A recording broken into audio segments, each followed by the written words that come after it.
I woke up one day, when I graduated from high school, I thought I knew everything, so I left the house. I still had that chip on my shoulder, I was a punk, but then I realized that that's not what I wanted to be remembered for. So I went down and started looking at some of the military branches. Looked at the Navy first, because my father was retired Navy. Then I went to the Army.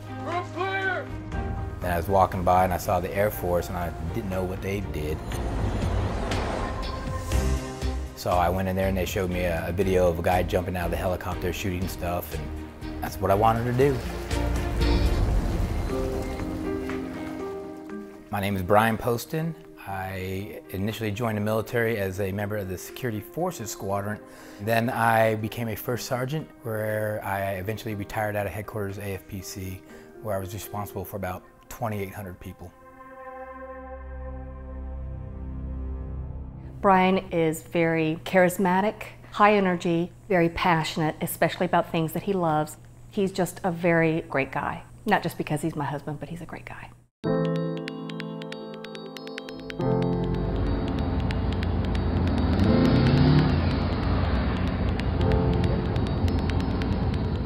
I was deployed to Balad in Iraq.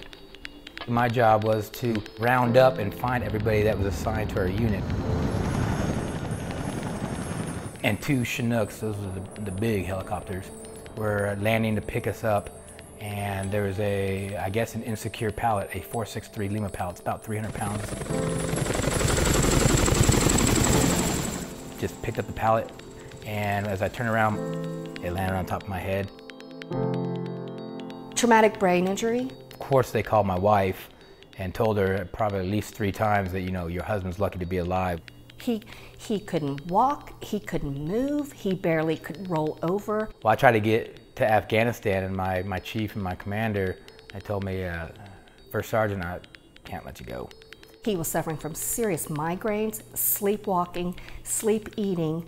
I'd find him in parts of the yard. He would walk in with bruises and blood all over his legs. And they said, well, do you think you could deploy? And at first I said, absolutely, but then you think about it. If I were to have something impede my movement or endanger somebody else, I would never be able to live with that. So I dropped my retirement papers.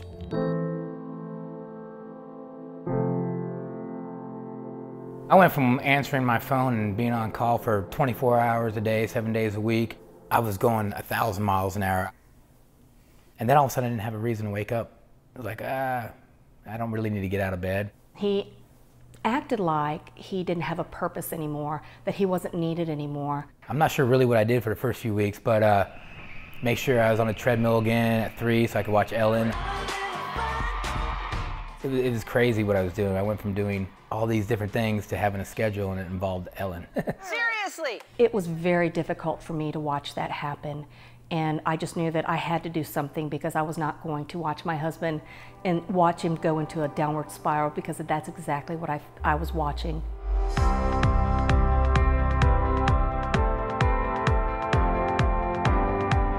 I'm looking at the event right here. Actually, setups from 8:30 to 9:30, and then teardown will be at 2.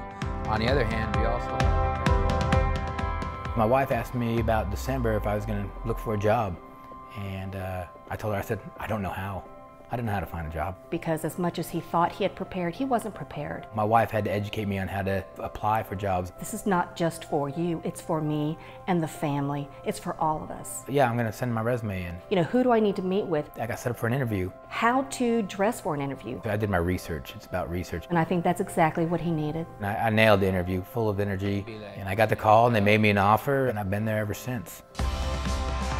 Still a lot of people left here tonight. The crowd has thinned out a bit. You ready to have some fun? Hey, you only get my good side, right? Anybody else need sunglasses? Stress toy.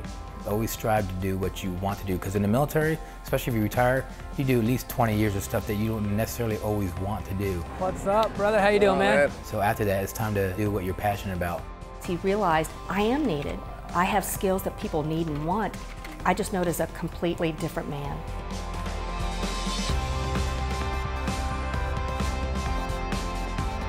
I hope that those transitioning from the military take the time. They always think they're ready, but the majority of the folks are not ready.